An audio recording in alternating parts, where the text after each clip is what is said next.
ஏற்றப்படும் தீபத்தை 7:30 மணிக்குள் புஷ்பத்தை கொண்டு மலையேற்றிவிட வேண்டும். அதற்கு மேல் தீபத்தை எரியவிடக்கூடாது. பரிகாரத்திற்கு அணையா விளக்கு ஏற்றும் பொழுது நாள் முழுவதும் ஏற்றி வைக்கலாம். அதில் எந்த ஒரு குற்றமும் இல்லை. மற்ற சமயங்களில் 1:30 மணி நேரத்திற்கு மேல் தீபத்தை ஏற்றி வைப்பது நல்லதல்ல.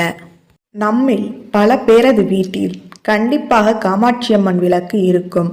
தினந்தோறும் காலையும் மாலையும் அந்த விளக்கில் தீபத்தை ஏற்றி வழிபடுவது வழக்கமாக வைத்திருப்போம். இதன் மூலம் நம் வீட்டில் லட்சுமி கடாட்சம் நிலைத்திருக்கும் என்பது ஐதீகம்.